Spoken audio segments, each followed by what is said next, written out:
अगर आप भी SSC CGL मेंस की तैयारी करना चाहते हैं तो अभी ज्वाइन करें राकेश यादव सर के फ्री मेंस के बैच को, जिसकी क्लासेस 15 सितंबर से maths by Rakesh Yadav sir YouTube channel पर शुरू हो चुकी है, जिसमें मैथ्स राकेश यादव सर पढ़ाएंगे और रीजनिंग अरुण सर और English by Gopal Verma sir और GS यश रावत सर। और इसके साथ राकेश सर ने CGL मेंस के लिए एक मैथ्स की बुक भी लॉन्च की है, जिसकी फ्री PDF आपको Rakesh Yadav sir WhatsApp channel पर मिल जाएगी। और सिर्फ यही नहीं, अगर आपको मॉक टेस्ट लगाने हैं तो वो भी कैरियर विल ऐप पर 21 रुपए में 21 मॉक टेस्ट लॉन्च किए हैं। और जो स्टूडेंट इस सीरीज से जुड़कर सिलेक्शन लेता है तो उसे कैरियर विल की तरफ से 21,000 रुपए का इनाम दिया जाएगा। तो अभी जुड़े maths by Rakesh Yadav sir YouTube channel पर और करें अपना सिलेक्शन पक्का। हाँ जी, जय हिंद, नमस्कार, सुप्रभातम, राम राम, गुड मॉर्निंग। क्या हालचाल आप सभी के, कैसे हैं आप सभी? आशा करता हूँ आप सभी स्वस्थ होंगे, मस्त होंगे और बेहतरीन तरीके से अपनी तैयारी कर रहे होंगे। तो चलिए इस मेंस की सीरीज को आगे बढ़ाते हैं। आज हम साइंस के पार्ट नंबर 3 के बारे में जानेंगे।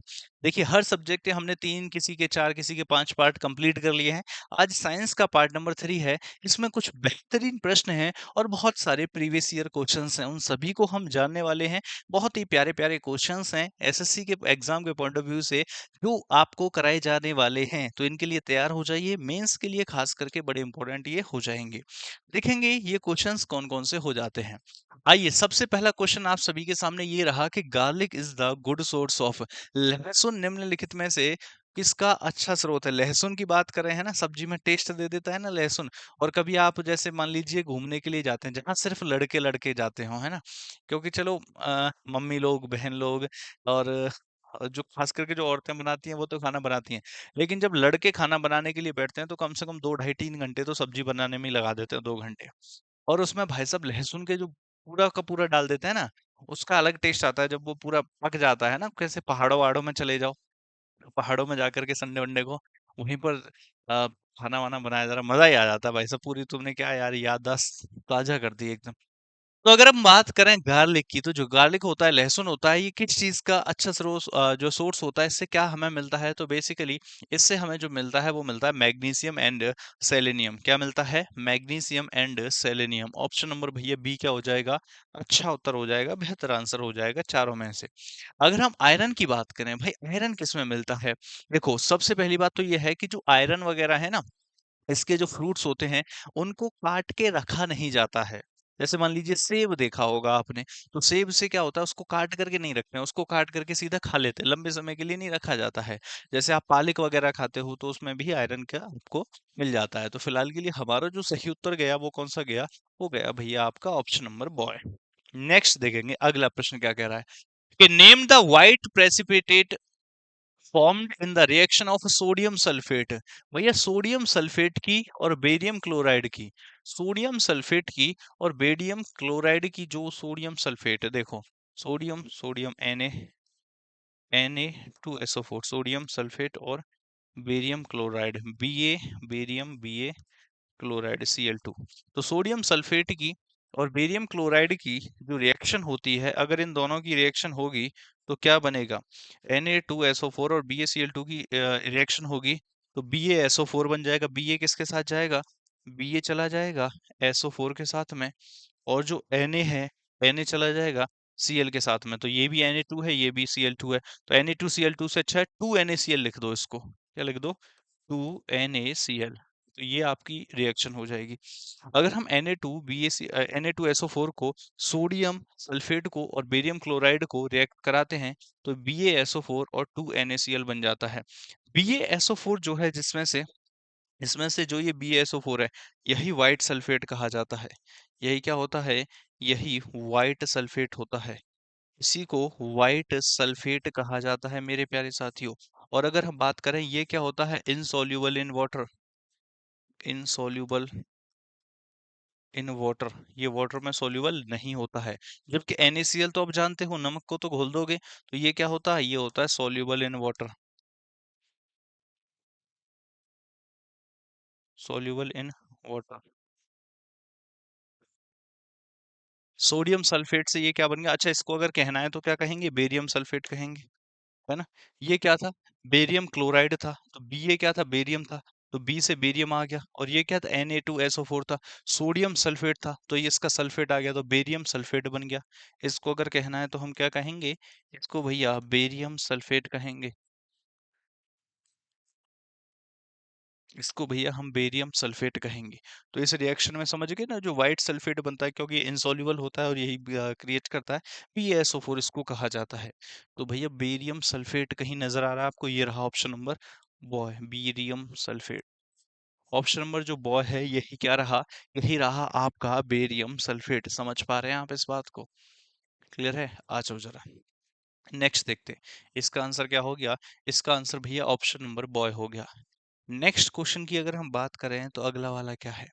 अगला वाला है विच विटामिन इज इन्वॉल्व्ड। कौन सी विटामिन इन्वॉल्व्ड है किस चीज में? In red blood cell formation. Red blood cell formation में कौन सी विटामिन इन्वॉल्व होती है? Neurological function and DNA synthesis में। भैया रेड ब्लड फॉर्मेशन में, न्यूरोलॉजिकल फंक्शंस में और डीएनए सिंथेसिस में कौन सी विटामिन इन्वॉल्व रहती है? भाई अगर मैं बात करूं इनमें से, तो विटामिन B12 भी हो जाएगी। ये तो सिंपल सी बात है। कौन सी हो जाएगी? विटामिन B12 हो जाएगी। अच्छा, आजकल की मैं बताऊं ना, खान पान कुछ इस प्रकार का है। आजकल मैं सच बताता हूँ, आप में से भी जितने बच्चे हैं, आप अगर अपना विटामिन टेस्ट करवाओगे तो एक तो आप में विटामिन बी की, बी कॉम्प्लेक्स, विटामिन बी की, एक विटामिन डी की कमी अवश्य पाएगी। है ना भाई? जो गांव में दौड़ रहा है, खा रहा है, पी रहा है अच्छे से, तो वो तो हो सकता है कि डी में भरपूर हो, लेकिन विटामिन बी की और डी की कमी अवश्य ही आपके अंदर पाएगी अगर आप अपना विटामिन टेस्ट कराते हो। ये मैं आपको बता सकता हूँ, ठीक है ना? तो ये आपको देखने को मिल जाएगा। अगर हम के की बात करें तो ये के किस चीज में मदद करता है? ब्लड क्लॉटिंग में। किस चीज में? ब्लड क्लॉटिंग में कौन सा विटामिन एक मदद करता है? ये ब्लड क्लॉटिंग में। जैसे नहीं, कहीं से आपका हाथ कट गया या कहीं से खून बह रहा है, तो उसको रोकने में, खून का थक्का जमाने में कौन सा विटामिन मदद करता है? ये विटामिन के हो जाता है। अगर B7 की बात करें तो इसी को बायोटिन कहा जाता है। इसी को बायोटिन कहा जाता है। विटामिन ई को टोकोफेरॉल कहा जाता है। टोकोफेरॉल। के को फाइलोक्विनोन कहा जाता है, जो कि ब्लड क्लॉटिंग में बेसिकली मदद करता है। और B12 तो आपको पता है, red blood formation, neurological function and DNA synthesis में इन्वॉल्व रहता है। तो आंसर क्या हो जाएगा हमारा? ऑप्शन नंबर भैया हमारा जो है डी सही उत्तर हो जाएगा। ऑप्शन भैया हमारा जो है डी सही उत्तर हो जाएगा। नेक्स्ट बात करते हैं, अगला प्रश्न क्या कहता है। अगर हम अगले प्रश्न की बात करें भाई, अगर हम अगले प्रश्न की बात करें भाई, तो नेक्स्ट पूछा है कि what is the number of protons present in the beryllium. Beryllium में कितने प्रोटॉन होते हैं? तो भैया 4 तो प्रोटॉन होते हैं। दूसरा पेन लो यार, ये मजा नहीं यार। 4 तो भाई प्रोटॉन होते हैं और 4 ही आपका इलेक्ट्रॉन होते हैं। और ये कौन से ब्लॉक में है? ये एस ब्लॉक में देखने को मिलेगा, सेकंड पीरियड में देखने को मिलेगा। एस ब्लॉक में सेकंड पीरियड में सेकंड ग्रुप में आपको देखने को मिल जाएगा। कौन सा? बेरिलियम। तो आंसर क्या हो जाएगा? 4 प्रोटॉन्स हो गए। 4 प्रोटॉन 4 इलेक्ट्रॉन इसमें देखने को मिल जाएंगे। 4 प्रोटॉन 4 इलेक्ट्रॉन देखने को मिल जाएंगे। एस ब्लॉक में आपको देखने को मिलेगा सेकंड पीरियड में सेकंड ग्रुप में। ये इसकी पोजीशन हो जाती है बेरिलियम की। क्लियर है? सिंपल सी बात थी। देख रहे हो, ये छोटे छोटे से प्रश्न जो है आपको कई बार हर्डल्स में डाल देते हैं, आपके सामने चुनौतियां खड़ी कर देते हैं, लेकिन इनको आप बड़े ही प्यार से टैकल कर सकते हो। और जो चीज नहीं पढ़ी है उसको मतलब जो पढ़ी है याद नहीं आ रही है, उसको 2-3 बार पढ़ा करो। 2-3 बार पढ़ने से उसको अच्छा लगता है कि हाँ, ये बार बार मेरा नाम स्मरण कर रहा है। उस वजह से वो क्वेश्चन खुद ही अपना आंसर निकाल करके आपके सामने परोस देता है। ये मजाक नहीं है, इस चीज को आप आजमा करके देखना। कुछ ऐसी चीजें जो आपको नहीं आ रही है, उनको प्यार से पढ़ने की कोशिश करना। जैसे ही आप प्यार से पढ़ोगे, वो क्वेश्चंस अवश्य ही कुछ ना कुछ आपको हिंट दे देगा आंसर निकालने की। तो जरूरत है किस चीज की? जरूरत है आपको प्यार की। नेक्स्ट देखो, which wave oscillates parallel to the motion of sound wave. Parallel to the motion of sound wave. Sound wave के पैरेलल कौन सी वेव ट्रेवल करती है? साउंड वेव के पैरेलल बताओ जरा फटाफट से। ये तो लॉन्गिट्यूडनल वेव होगी, सिंपल सी बात है कहीं option? Transverse wave, electromagnetic wave, mechanical wave, longitudinal wave, ये तो रहा आंसर। जो लॉन्गिट्यूडनल वेव है, ये किसके पैरेलल बिलोंग करती है भैया? ये आपका जो है साउंड वेव के जो है पैरेलल ट्रेवल करती है। अगर हम इसकी बात करें तो इसको क्या चाहिए? इसको भैया मीडियम चाहिए। इसको क्या चाहिए? इसको मीडियम चाहिए। किस चीज के लिए चाहिए medium?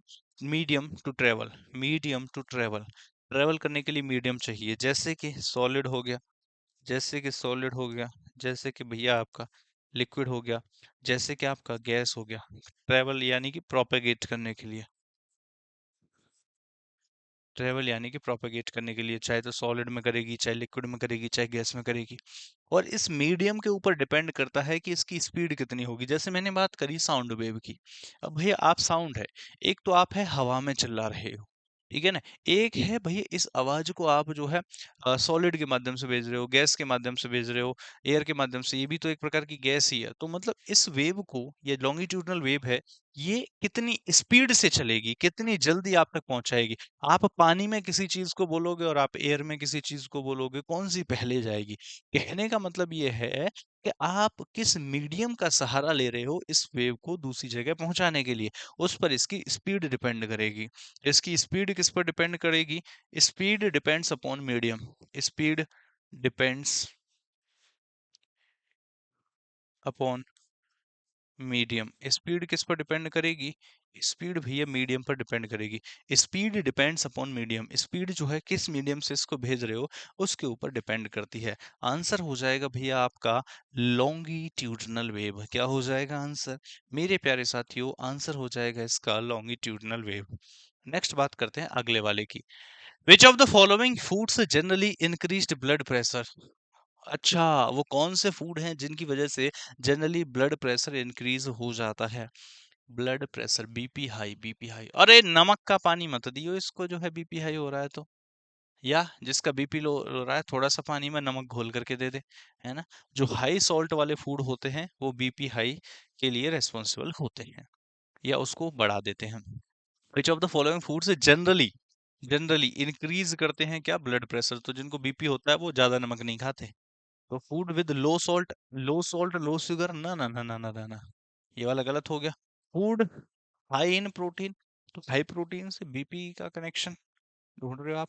Protein high in power. Food in high salt, high in salt, तो यही तो कह रहे ज्यादा नमक वाला, high in salt, high in sugar and saturated और ट्रांस फैट जो होते हैं, तले हुए भोजनों में जो समोसा खा लो तुम, है।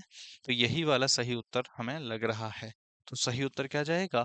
Food high in salt, sugar and saturated और ट्रांस फैट। सैचुरेटेड और ट्रांसफर्ड, ये तली भुनी जो चीजें होती हैं उन्हीं में ये सैचुरेटेड फैट आपको देखने को खास करके मिलता है, ये ट्रांस फैट। समझ गए बात को? यस और नो? यस और नो? क्लियर है भाई?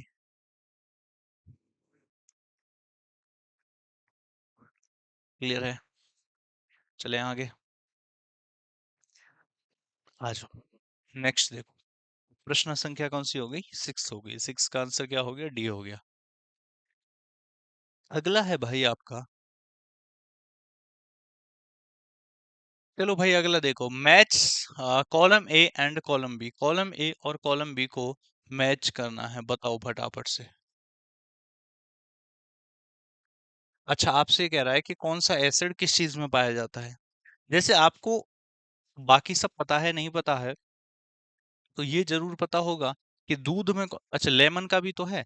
लेमन में कौन सा एसिड पाया जाता है? एसिटिक एसिड पाया जाता है। कहीं है नहीं, लेमन एसिटिक, विनेगर में पाया जाता है एसिटिक तो। लेमन में कौन सा पाया जाता है? सिट्रिक। हाँ, तो लेमन में कौन सा एसिड पाया जाता है? लेमन में सिट्रिक एसिड पाया जाता है। दूध का अवश्य पता होगा, बहुत बार पढ़ा है, बचपन से पढ़ते आ रहे हैं कि दूध में लैक्टिक एसिड पाया जाता है। दूध में लैक्टिक एसिड पाया जाता है। तो अब ढूंढ के देखो जरा, फर्स्ट में क्या जाएगा? बॉय जाएगा। फर्स्ट में बॉय ये रहा, या तो आंसर ये होगा या तो आंसर डी होगा।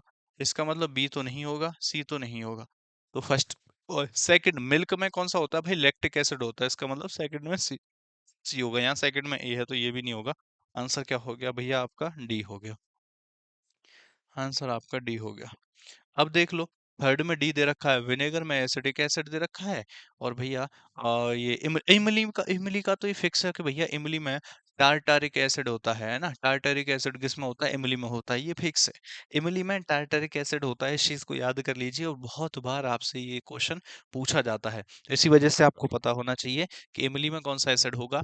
इमली में भैया आपका टार्टारिक एसिड होगा। जैसे दूध में नहीं याद कर लिया है लैक्टिक एसिड, जैसे दूध में लैक्टिक एसिड किया याद किया है, वैसे ही इमली में टार्टरिक एसिड याद कर लो। ये बहुत बार पूछा गया है, इसलिए बता रहा हूँ दूध का और इमली का। नेक्स्ट है what is the chemical formula of butane? Butane का केमिकल फॉर्मूला, देखो ब्यूटेन मतलब चार कार्बन होंगे, ब्यूटेन का मतलब क्या है, चार कार्बन होंगे, सी, सी, सी और सी, बस चार कार्बन होंगे। अब बाकी इसको H से बैलेंस कर दो, कितने बॉन्ड चाहिए इसको, चार, एक यहाँ से दे दो, एक H यहाँ से दे दो, एक H यहाँ से दे दो, इसके पास तो दो हो गए, तो इसको दो ही H चाहिए, इसको यहाँ से दे दो, इसके पास दो हो गए तो इसको दो ही H चाहिए चार के लिए, इसके पास एक है तो इसको कितने H चाहिए, इसको तीन H चाहिए, है ना, तीन H चाहिए, या तो ऐसे लिख लो या फिर सी सी, इस पे कितने H हैं, तीन, तो CH3 से इस पे कितने H हैं, दो, CH2, CH2 और फिर से CH3, तो ये ब्यूटेन का भैया फॉर्मूला हो जाता है। तो बताओ कितने कार्बन हो गए, एक दो तीन चार, चार कार्बन हो गए, इसका मतलब है C4, C4 या तो यहाँ या तो यहाँ है, और C4 के साथ साथ H कितने हैं, आठ है या दस है, तो तीन और दो पाँच, तीन और दो पाँच, पाँच और पाँच दस हो गए, इसका मतलब क्या है, C4H10 होगा ना कि C4H8, आंसर क्या हो जाएगा। कई बार हमें तुक्का अगर हमें मारना हो, ठीक है ना, ये पढ़े तो होंगे 11th 12th में आपने, ठीक है, लेकिन कई बार ऐसा होता है तुक्का जब मारना होता है तो हम गलत, मतलब जल्दबाजी में गलत कर बैठते हैं, चार और आठ डबल कर दिए ऐसे, C4H10 इसका सही उत्तर हो जाएगा। क्लियर है, चलिए अगला क्या है, अगला प्रश्न देखिए, प्रश्न संख्या 9 क्या है, प्रश्न संख्या 9 क्या है,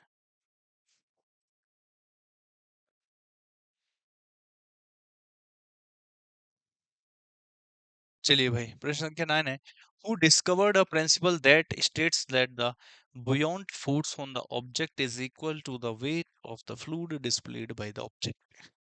किसने एक सिद्धांत की खोज की है जो बताता है कि किसी वस्तु पर उत्प्लावन बल वस्तु द्वारा विस्थापित द्रव के भार के बराबर होता है? अब देखिए अगर मैं सीधा सीधा सा उसका आंसर करना चाहूं तो आर्किमिडीज प्रिंसिपल हो जाएगा, अगर मैं सीधा सीधा से यहाँ पर आंसर करना चाहूँ तो आंसर क्या हो जाएगा, आंसर भाई आपका आर्किमिडीज प्रिंसिपल हो जाएगा। लेकिन क्या समझ में आया ये क्वेश्चन कह क्या रहा है? क्वेश्चन बहुत प्यारा है, अगर इसको समझ लिया तो फिर ये सिंपल हो जाएगा। चलिए मैं आर्किमिडीज प्रिंसिपल समझाता हूँ, फिर आपको चीजें थोड़ी सी बेहतर लगेंगी। एक बीकर ले लो, बाउल ले लो, कोई भी मतलब आपने ऐसा,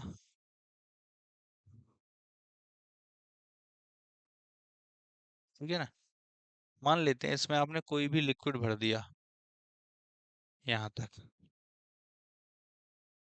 और जब इसमें आपने ये लिक्विड भरा, उस लिक्विड में आपने किसी एक ऑब्जेक्ट को रख दिया, ये ऑब्जेक्ट है जो आपने इस लिक्विड में रख रखा है, ये क्या है, ये एक ऑब्जेक्ट है, वो किस में रख रखा है, वो इस लिक्विड में रख रखा है जो इस बीकर में भरा हुआ है।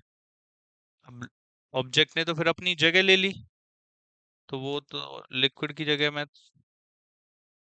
मान लीजिए बॉल, मान लीजिए ये हमने एक बहुत बड़ा सा भगोना लेकर के उसमें फुटबॉल डाल दी, अब समस्या क्या होगी, समस्या तो फिर क्या ही होगी, लेकिन एक बात सुनिए सुनिए आप मेरी, अब कहानी कुछ इस प्रकार से होगी कि जो ग्रेविटेशनल फोर्स है इसे अब ये बीकर किस पे रखा होगा, सरफेस पर रखा होगा अर्थ के, हाथ में ले रखा है, टेबल पे ले रखा है, कहीं पर भी है मतलब अर्थ की तरफ है, लिक्विड नीचे मतलब अर्थ की तरफ है, तो मेरे प्यारे बच्चों इसके ऊपर एक फोर्स लग रहा होगा, इस फोर्स को हम क्या कहेंगे, जो इसको नीचे की तरफ धकेलेगा, इस फोर्स को हम कहेंगे ग्रेविटेशनल फोर्स, इस फोर्स को हम क्या कहेंगे, इस फोर्स को हम ग्रेविटेशनल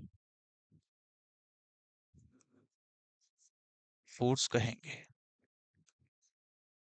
किसी भी ऑब्जेक्ट का जो मास होता है, क्या कहा, किसी भी ऑब्जेक्ट का जो मास होता है वो कितना होता है, mgh, मतलब वेट कितना होता है, वेट, वेट होता है mgh, जो उसका मास है, जो ग्रेविटेशनल फोर्स है और जो हाइट है। इसका मतलब क्या है कि मास तो बराबर है, हाइट भी बराबर है, मान लीजिए हम इस जगह पर रख देते, लेकिन जी की वैल्यू कम ज्यादा होगी। अब आप कहोगे नहीं सर जी तो सेम रहता है, सुनिए जरा मेरी इस बात को, फिलहाल भूल जाइए, लो मिटा दिया मैंने ये कहा कि अगर यही बॉल इसी हाइट पर यहां रखी होती, अगर यही बॉल इसी हाइट पर यहाँ रखी होती और इसका वजन 1 केजी होता, तो क्या लगता है लिक्विड में भी इसका वजन 1 केजी होगा? नहीं। एक्चुअली होगा क्या, ये लिक्विड इसको, ये जो लिक्विड है, ये लिक्विड इसको बाहर फेंकने की कोशिश करेगा। आप किसी भी चीज को पानी में डुबाते हो तो वो बाहर आने की कोशिश करती है, यस और नो? बिल्कुल करती है।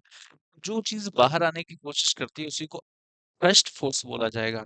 इस लिक्विड का थ्रस्ट फोर्स होगा, और ये थ्रस्ट फोर्स किस साइड में लगेगा? ऊपर की साइड में। तो मैं इसको अप थ्रस्ट फोर्स बोलता हूँ। तो यहाँ पर एक और फोर्स लग रहा होगा इसके ऊपर, और उस फोर्स को थ्रस्ट फोर्स है लेकिन ऊपर की साइड में लग रहा है, तो मैं इसको अप थ्रस्ट फोर्स बोल देता हूँ। तो ये जो बॉल है या ये जो ऑब्जेक्ट है, जो इस बीकर के अंदर इस लिक्विड में है, उसके ऊपर दो फोर्स लग रहे हैं।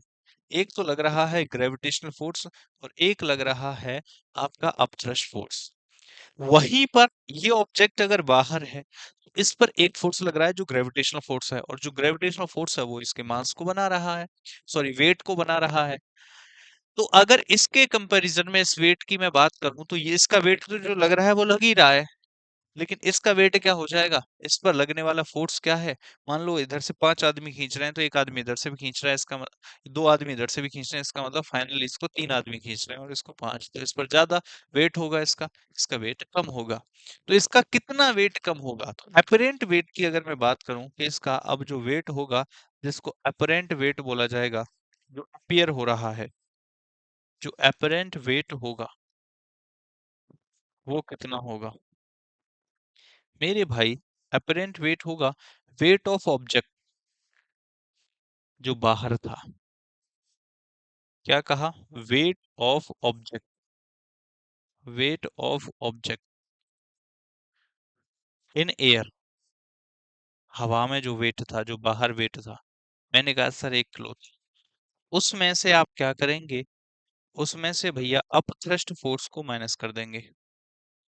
जो ये अप थ्रस्ट फोर्स है, अप थ्रस्ट फोर्स है, एक्चुअली इसने लिक्विड का वो एरिया कब्जा लिया है जिस एरिया में लिक्विड था। और जब इसने लिक्विड का एरिया कब्जा लिया है, जब इसने लिक्विड का एरिया कब्जा लिया है, तो उतना वेट भी तो ये बाहर कर देगा अपना। इसी वजह से जो अपथ्रस्ट फोर्स है, उस अपथ्रस्ट फोर्स को माइनस कर देंगे। और जो ये अपथ्रस्ट फोर्स माइनस किया है, इसी को तो ब्यूएंसी कहा जाता है। तो समझो जरा, अब इसका जो अपेरेंट वेट होगा, जो अपियर होगा, वो कम लगेगा। Who discovered a principal that state that, जो ये बताता है कि बियॉन्ड फोर्स ब्यूएंसी मतलब जो बियॉन्ड फोर्स है ऑन एन ऑब्जेक्ट, एक ऑब्जेक्ट पर लगने वाली जो बियॉन्ड फोर्स है, इज इक्वल टू द, ये इस उसके बराबर होगी weight of the fluid displaced. उस, ये जो ऑब्जेक्ट पर लगने वाली ये बियॉन्ड फोर्स है, ये उतनी होगी जितना लिक्विड इस एरिया में था, liquid of the fluid displayed, जो डिस्प्लेस हो चुका है बाय द ऑब्जेक्ट। इस ऑब्जेक्ट के आने की वजह से जितना यहाँ पर जो लिक्विड है वो डिस्प्लेस हो चुका है, वो फोर्स और इस पर लगने वाली अपथ्रस्ट फोर्स, तो जो ब्यूएंसी है वो बराबर होगी। ये जो प्रिंसिपल है वो किसने दिया था? ये प्रिंसिपल भैया आर्किमिडीज ने दिया था। इसीलिए इसको आर्किमिडीज प्रिंसिपल कहा जाता है। प्यारे साथियों, इसको क्या कहा जाता है? इसको आर्किमिडीज प्रिंसिपल कहा जाता है। आशा करता हूँ कि चीज थोड़ी अच्छी सी थी, अब आपको समझ आई होगी। लेकिन अब इससे संबंधित कोई भी प्रश्न आएगा तो आप उसे गलत नहीं करेंगे, ऐसी मैं आपसे उम्मीद करता हूँ। क्लियर है भाई? चलें आगे। तो इसका आंसर क्या हो गया? इसका आंसर तो भैया आर्किमिडीज हो गया। अगले प्रश्न की तरफ चलिए। अगला प्रश्न क्या कहता है मेरे प्यारे साथियों? अगर अगले प्रश्न की तरफ चलें, हो according to the Dalton, Dalton के अनुसार, according to the Dalton, Dalton के अनुसार which of the following represents the phosphorus element, phosphorus element इनमें से कौन सा है? ये है, ये है, ये है, या ये है? सबसे पहली बात, हम डाल्टन की बात करते हैं। डाल्टन भी क्या? John Dalton. डाल्टन की अगर हम बात करें तो डाल्टन कौन सा है? John Dalton. अगर मेरे भाई, मेरे प्यारे साथियों, मेरे प्यारे बंधुओं, अगर जॉन डाल्टन की बात करें तो जॉन डाल्टन ने in his atomic theory, John Dalton in his atomic theory, जो अपनी एटॉमिक थ्योरी दी थी जॉन डाल्टन ने, उस थ्योरी में proposed system of symbols, proposed system of symbols, symbols किस लिए? टू रिप्रेजेंट,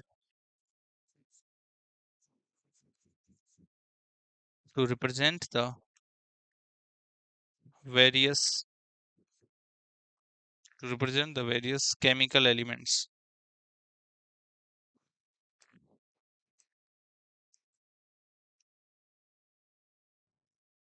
आपसे ये कह रहा है कि जो जॉन डाल्टन था, इस जॉन डाल्टन ने जो अपनी थ्योरी दी थी एटॉमिक थ्योरी, जॉन डाल्टन ने अपनी एटॉमिक थ्योरी में सिंबल्स का सिस्टम प्रपोज किया था कि हम किसी भी केमिकल एलिमेंट को सिंबल के माध्यम से रिप्रेजेंट करें। नाम से तो ठीक है, लेकिन सिंबल के माध्यम से रिप्रेजेंट करें। उसी सिस्टम ऑफ सिंबल्स में जो फॉस्फोरस एलिमेंट है, उस फॉस्फोरस एलिमेंट को कैसे रिप्रेजेंट किया जाएगा, कौन से सिंबल से, आपसे ये कहना चाहता है। तो भाई उसको रिप्रेजेंट किया जाएगा फॉस्फोरस को। एक तो हो जाएगा आपका ये गोला, क्या हो जाएगा, ये हमारा गोला, और इस गोला में ये वाला साइन, तो इसको बोलेंगे फॉस्फोरस एलिमेंट। इसका मतलब हमारा जो सी है स्टेटमेंट वो सही है। इसका मतलब ऑप्शन नंबर भैया ए सही है। यहाँ सी मत कर देना, सी सही है। जैसे यहाँ सी देखा, और कुछ ये गलती एग्जाम में होती ही होती है, जैसे ही सी देखा, सी देखते ही भाई सी पे टिक कर दो। क्या कहा? सी देखते ही सी पे टिक कर दो। ये गलती मत करना, ये प्रीवियस ईयर का सीजीएल का क्वेश्चन है। ये प्रीवियस ईयर का सीजीएल का क्वेश्चन है। सी देखते ही सी पे टिक मत करना, वहां जो सी है वहां ऑप्शन नंबर ए में है ये सी, तो इसी वजह से ऑप्शन नंबर ए सही उत्तर हो जाएगा। नेक्स्ट बात करते हैं अगले वाले की। अगला वाला क्या कहता है कि विच of the following scientist grouped the elements into triads. अच्छा, ट्राइड्स में तो वो कौन सा साइंटिस्ट है जिन्होंने, कौन से साइंटिस्ट हैं जिन्होंने एलिमेंट्स को ग्रुप में डाला था ट्राइड्स के में? तो वो थे भाई आपका डोबरनियर। देखो मैंने जो याद किया था, मैंने पूरा नाम याद भी नहीं किया, मैंने कहा था डोबरनियर। और इनका पूरा नाम क्या है? जोहान वॉल्गिंग Wolf Wolfgang Dobereiner. Johann Wolfgang Dobereiner. तो आंसर क्या हो जाएगा आपका? डोबरनियर, डोबरनियर, ठीक है ना। आंसर क्या हो जाएगा आपका? डोबरनियर। डोबरमैन जानते हो आप? एक वैरायटी होती है। तो आंसर इसका जो जाएगा वो जाएगा डोबरनियर। ऑप्शन की बात करें तो कौन सा जाएगा? ऑप्शन नंबर बी, सी जाएगा एकदम सही। ऑप्शन नंबर सी जाएगा एकदम सही उत्तर। नेक्स्ट देखिए जब अगला वाला, अगला क्या कहता है? Identify the structure that controls the size of प्यूपिल। प्यूपिल कहाँ पर होती है? आंख में। आइडेंटिफाई द स्ट्रक्चर, वो कौन सा स्ट्रक्चर है जो प्यूपिल के साइज को कंट्रोल करता है? देखिए, आप कई बार अंधेरे में बैठे हुए हो, अंधेरे में बैठे हुए एकदम से चल करके आप धूप में जाते हो, तो वहां कुछ आपको दिखाई नहीं देता, काला काला। फिर आप क्या करते हो? सॉरी भाई, ठीक है। फिर आप क्या करते हो? अपनी आंखों को छोटी करते हो, ऐसे करते हो, फिर दिख जाता है। या फिर आप ज्यादा रोशनी में हो, एकदम ज्यादा रोशनी में से, जैसे बाहर धूप में खेल रहे हो, धूप में से एकदम अंधेरे वाले रीजन में जाओगे तो वहां पर भी कुछ नहीं दिखेगा। फिर आप जो दो चार मिनट आंख सी बंद करोगे, फिर अच्छा फिर दिख रहा है। होता है ऐसा? नहीं होता है? तो जब कम लाइट से ज्यादा में या ज्यादा से कम में जाते हो, उस समय पर भैया साइज होता है पीपल का, उसको कम या ज्यादा करने की जो जरूरत पड़ती है, जो कंट्रोल किया जाता है, नियंत्रित किया जाता है, कि आकार को नियंत्रित करने वाली संरचना को पहचान करें। इस प्रश्न को नियंत्रित करने का काम मेरे भाई, अगर मैं आंख की बात करूं, मैं अगर आंख की बात करूं,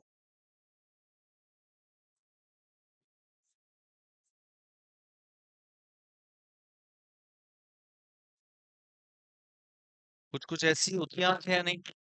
आंख कुछ कुछ ऐसी होती है, नहीं कुछ कुछ कहा मैंने परफेक्टली थोड़ी ना यार। हाँ, कुछ कुछ ऐसी होती है, कुछ कुछ वैसी आंख होती है। ये वाला ज्यादा निकल गया।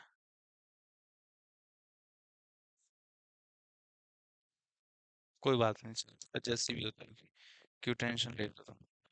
अब इसमें क्या क्या लिखते हैं देखो, ये वाला क्या हो गया, ये वाला हो गया कॉर्निया, क्या हो गया, ये वाला हो गया भाई कॉर्निया।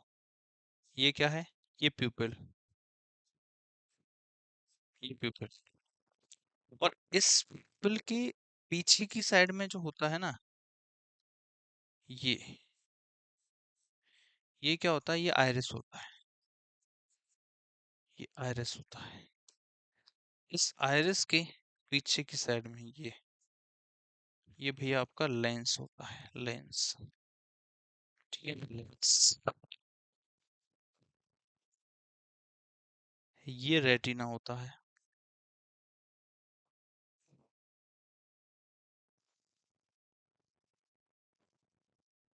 यहाँ पर ये सिलेरी मसल्स होती हैं, सिलेरी मसल्स।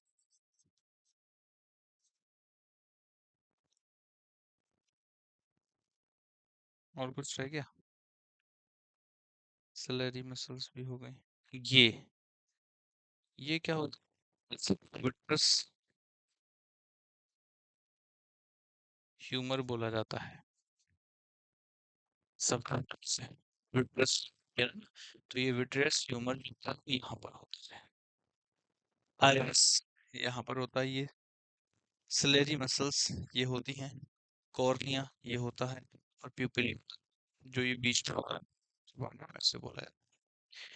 तो ये जो आइरिस है ना, यही कम ज्यादा, ये जो आइरिस है ना, यही कम ज्यादा करता है बेसिकली, जब आपको ज्यादा रोशनी कम रोशनी हुई तो ये साइज को मेंटेन करने का, नियंत्रित करने का काम करता है।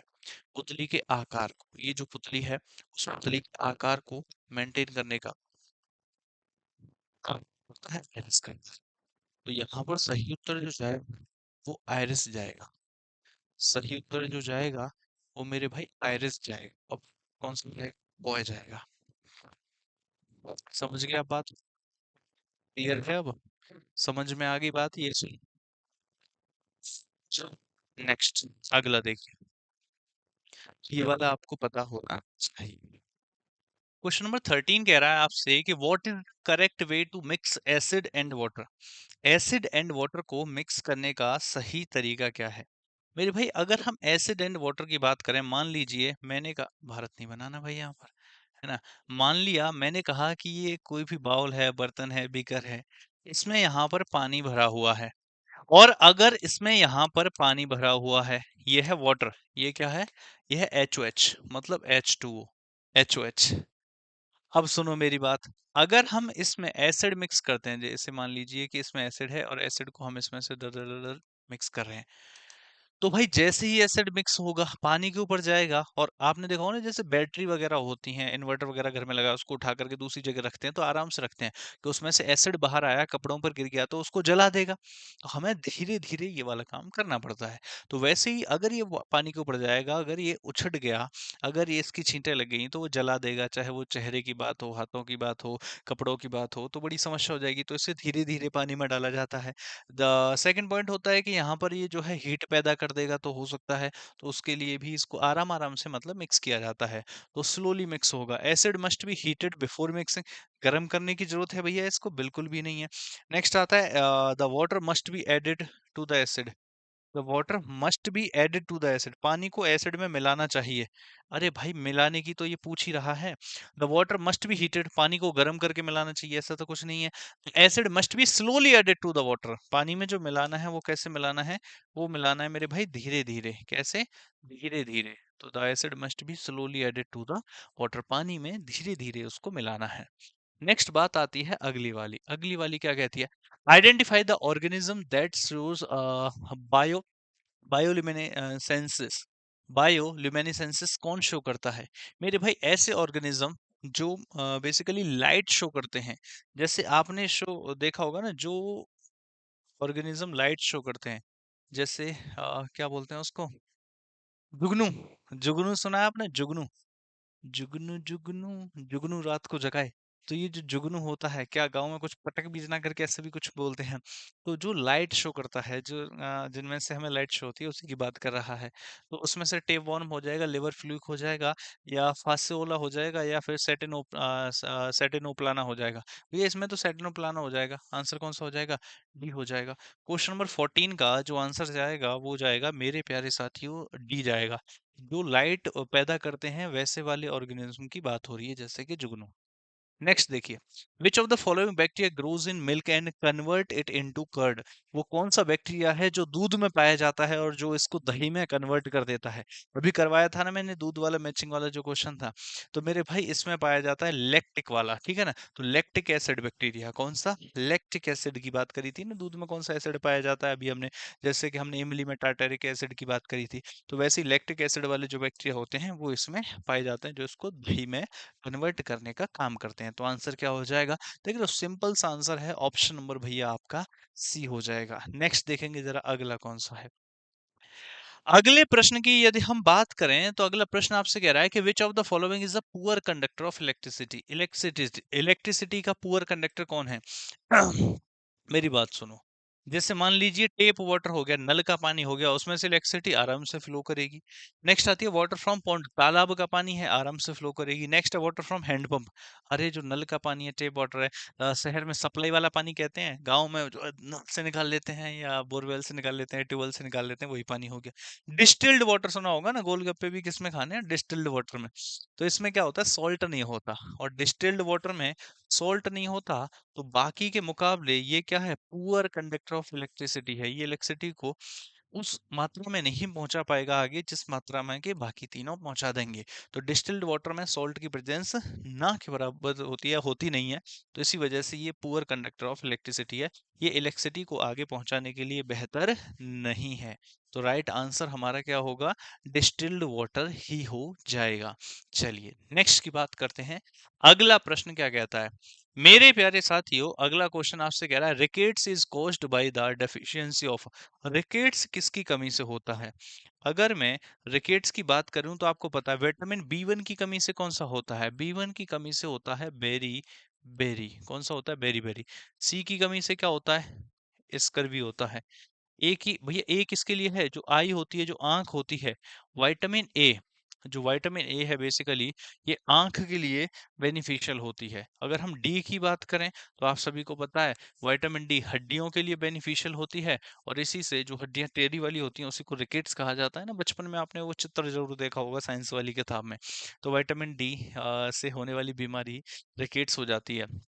विटामिन डी की बात करें, मैं आपको बता दूं ना कि आजकल के जो बच्चे हैं ना उनमें एक तो विटामिन डी की और एक बी की ये कमी अवश्य होगी। वो क्यों होगी? भैया बी की खान पान कुछ ऐसा खास है नहीं सो बी की कमी को फुलफिल किया जाए। दूसरी चीज डी की कमी इसलिए होगी, हर किसी को गोरा बनना है, धूप में जाना नहीं है ना। तो वहां पर जो फॉर्मेशन है आपका विटामिन डी का, आपका कैसे हो पाएगा? और विटामिन डी का जब फॉर्मेशन नहीं हो पाए, ये मत कह देना सूरज से मिलती है विटामिन डी, नालायक हो। विटामिन डी का जो फॉर्मेशन है वो नहीं हो पाएगा, ठीक है ना। तो प्रेजेंस में होता है सनलाइट की में, तो वो है। अच्छा दूसरी चीज समस्या इस बात की है कि सनलाइट में जाए भी तो उसके लिए रॉ मटेरियल नहीं है। रॉ मटेरियल नहीं है तो विटामिन डी का फॉर्मेशन कैसे होगा? तो बड़ी दिक्कतें हैं। आप भी टेस्ट करवाओगे ना, आप देखोगे कि 99% बच्चों में आजकल जो है विटामिन डी कम हो ही रहा है, उसकी पूर्ति नहीं हो पा रही है। हमारा लाइफस्टाइल चेंज हो चुका है, और आगे तो कुछ और भी चेंज होने वाला है। आगे की जो दुनिया होगी ना, ये एक इमेजिनरी वर्ल्ड होगी। इमेजिनरी वर्ल्ड, और उसकी शुरुआत हो चुकी है। इमेजिनरी वर्ल्ड कैसे होगी? आप अपने घर बैठे बैठे जो नहीं होता वीआर, जो आंखों पे लगा करके जो वीडियो गेमिंग की जाती है, सेम उसी प्रकार से दुनिया होगी। उस दुनिया में आप आपका एक रोबोट टाइप होगा, वो जैसे जैसा आप चाहोगे वैसा वैसा करता जाएगा। और रिसेंटली एक रिपोर्ट आई थी कि आपका जो रोबोट टाइप होगा, इस प्रकार की जो दुनिया की शुरुआत हो रही है, वहां पर भी रोबोट टाइप के जो उस वर्चुअल वर्ल्ड जिसे कहा जाता है, वर्चुअल वर्चुअल किडनैप होगा, वर्चुअल धमकी होंगी, वर्चुअल वर्ल्ड होगा। और उसमें भी दरिंदगी यहाँ तक पहुंच चुकी है कि वर्चुअल रेप तक हो चुका है। रिसेंटली अभी मैं न्यूज में देख रहा था। तो मामला आज की जो अभी आने वाला जो दौर है ना, वो कुछ अलग ही खतरनाक होने वाला है मेरे भाई, बहुत अलग होने वाला है। आप आंसर बताओ, विच ग्लैंड्स हेल्प इन डाइजेशन? भैया डाइजेशन में कौन सी ग्लैंड हेल्प करती है ना? पाचन में कौन सी ग्लैंड हेल्प करती है, ग्रंथि है जो मदद करती है, ये तो आप सभी को पता है। गैस्ट्रिक ग्लैंड होती है जो डाइजेशन में मदद करती है। क्या कहा, जो गैस्ट्रिक ग्रंथि है, जो गैस्ट्रिक ग्लैंड है, ये किस में मदद करती है, ये भैया डाइजेशन में मदद करती है। इसके अलावा पिट्यूटरी ग्लैंड, ये तो ब्रेन से संबंधित होगी। तो आंसर हमारा सही सही क्या हो जाएगा, गैस्ट्रिक ग्लैंड हो जाएगा, जो कि आपका पाचन में या डाइजेशन में आपकी मदद करती है। क्लियर। चलिए भाई नेक्स्ट देखिए अगला प्रश्न। प्रश्न संख्या हो गया 19। प्रश्न संख्या 19 क्या कह रहा है कि which metallic element is called ferromagnetic. भाई ferromagnetic, F E, ferro iron है। आयरन आपको पता है ना, एफ ई से रिप्रेजेंट करते हैं ना आयरन को भी। तो ये जो आयरन है ना, उसी को फेरोमैग्नेटिक एलिमेंट भी बोलेंगे। Metallic element is called ferromagnetic because of its strong attraction. तो किसे बोलेंगे, आयरन को। आंसर क्या होगा, आंसर भैया आपका ऑप्शन नंबर ए होगा। आंसर की अगर बात की जाए तो आंसर आपका ऑप्शन नंबर ए हो जाएगा। क्लियर। चलिए नेक्स्ट देखें। प्रश्न संख्या आ चुके हैं हम 20 पर। Is an example of acoelomate. Acoelomate का एग्जाम्पल कौन सा है, सिंपल सा। एक्लोमेट का एग्जाम्पल कौन सा, आपका Platyhelminthes. Platyhelminthes is the example of acoelomate. Platyhelminthes ही एक्लोमेट का एग्जाम्पल हो जाता है। नेक्स्ट देखें अगर हम, प्रश्न संख्या है 21। The likelihood of neutral atom, the likelihood of neutral atom gaining an electron is known as. अच्छा, इलेक्ट्रॉन गेन करने की जो टेंडेंसी है, tendency to gain the electron is known as electron affinity. Tendency to gain the electron, यहाँ पे लिखेंगे जरा, tendency, tendency to gain the electron, electron को गेन करने की जो टेंडेंसी है, tendency to gain gain the electron, electron को गेन करने की जो टेंडेंसी है, उसी टेंडेंसी को इलेक्ट्रॉन एफिनिटी कहा जाता है। इलेक्ट्रॉन गेन करने की जो टेंडेंसी है, उसी टेंडेंसी को इलेक्ट्रॉन एफिनिटी कहा जाता है। ऑप्शन नंबर भैया कौन सा हो जाएगा, सी हो जाएगा। लिखो फटाफट, लिखो फटाफट।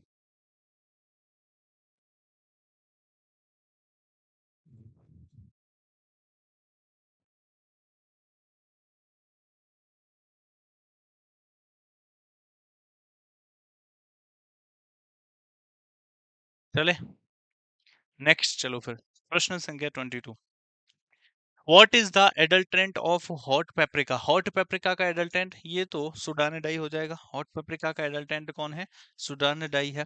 हॉट पेपरिका का एडल्टेंट सुडानेडाई हो गया, सिंपल सा था। अगले क्वेश्चन की तरफ चलते हैं। अगला क्या है, ओहो, who among the following was the founder of Indian Association for the Cultivation of Science। निम्न में से कौन फाउंडर हैं, संस्थापक हैं Indian Association for the Cultivation of Science in 1876, 1876 में। एन इंस्टीट्यूशन डिवोटेड टू, जो कि समर्पित है pursuit of fundamental research, fundamental research से संबंधित in the frontier areas of basic science, basic science के क्षेत्र में। तो भैया इसके लिए तो मुझे याद आ रहा है जहां तक नाम, महेंद्र लाल सरकार। कौन है, महेंद्र लाल सरकार, डॉक्टर महेंद्र लाल सरकार। SSC CGL previous year, SSC CGL का प्रीवियस ईयर क्वेश्चन है भैया। एसएससी सीजीएल में पूछा गया प्रश्न है। आंसर क्या हो जाएगा, डॉक्टर महेंद्र लाल सरकार इसका सही उत्तर हो जाएगा। क्लियर है। चले आ जाओ भैया, ये कुछ याद करने वाले प्रश्न हैं, तो ये तो हमको फिर ऐसे करने पड़ेंगे। इन 1955 बात कर रहा है, 1955 में जब सिटीजनशिप एक्ट भी पारित हुआ था 1955 में। Who published a comprehensive study, किसके द्वारा कॉम्प्रिहेंसिव स्टडी को पब्लिश किया गया, of small particles constituent of the cytoplasm, यानी कि राइबोसोम, राइबोसोम के जो कॉन्स्टिट्यूएंट्स थे।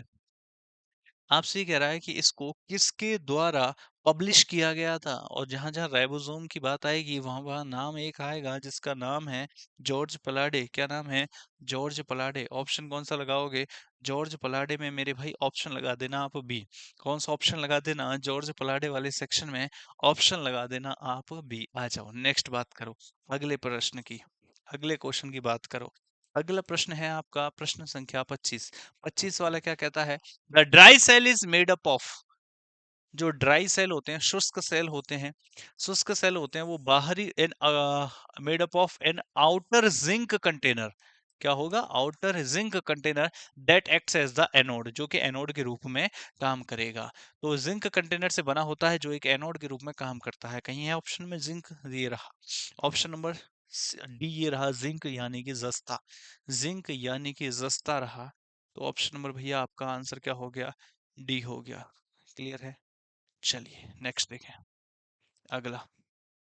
विच of the following is an example of vertebrata, vertebrata का एग्जाम्पल कौन है, इंसेक्ट्स हो जाते हैं, क्रिस्टेशियन हो जाता है, मैमल्स हो जाता है, ये मोलस्क हो जाते हैं। तो स्तनधारी होंगे इसमें, तो मैमल्स होंगे, है ना। वर्टिब्रेटा का एग्जाम्पल कौन हो जाएंगे, तो ये तो मैमल्स हो जाएंगे, स्तनधारी हो जाएंगे। मैमल्स यानी कि स्तनधारी are the examples of vertebrata. Next देखते हैं प्रश्न संख्या 26 के बाद प्रश्न संख्या 27। AIDS, AIDS is an abbreviation for, तो acquired immuno deficiency syndrome. Acquired ठीक है, इम्यूनिक नहीं होगा यहाँ पर, ये वाला गलत हो गया। एक्वायर, एक्वायर नहीं है, एक्वायर्ड होगा, गलत हो गया। एक्वायर्ड इम्यूनो डेफिशिएंसी सिंडिकेट नहीं होगा, सिंड्रोम होगा। Acquired immuno deficiency syndrome, option कौन सा हो गया भैया, डी हो गया। ऑप्शन कौन सा हो गया, डी हो गया। आप कमेंट बॉक्स में मुझे ये बताना कि एड्स डे कब मनाया जाता है, क्या बताओगे कि भाई एड्स डे कब मनाया जाता है, ये बात आप कमेंट बॉक्स में मुझे बताना है। क्लियर है? एड्स डे कब मनाया जाता है। चलिए नेक्स्ट देखिए, अगला देखिए, अगला देखिए, अगला क्या है, अगला है भाई प्रश्न संख्या 28। Chromosomes found in the salivary glands, chromosomes found in the salivary glands of Drosophila, Drosophila के salivary glands में जो, अच्छा ये बहुत अच्छा प्रश्न है। ड्रोसोफिलिया के जो salivary glands में क्रोमोसोम्स पाए जाते हैं वो निम्न में से क्या होते हैं, विशाल गुणसूत्र लैंप ब्रश होते हैं, या फिर वसा पाचन एंजाइमों की उपस्थिति होती है, या फिर मिनट गुणसूत्रों की उपस्थिति होती है, या फिर विशाल गुणसूत्र पॉलिटीन होती है। इसकी पीडीएफ में लगाऊंगा मैं इसका आंसर, आप मुझे इसको बताना कमेंट बॉक्स में, ठीक है ना। एक क्वेश्चन आज हमने डाल दिया कमेंट बॉक्स में बताने के लिए, हर क्लास में क्वेश्चन जरूर डालेंगे ताकि आप उसको अटेम्प्ट कर सको। बट इसकी जो पीडीएफ डालूंगा मैं, उस पीडीएफ में इसमें से आंसर टिक कर दूंगा। चलो इसको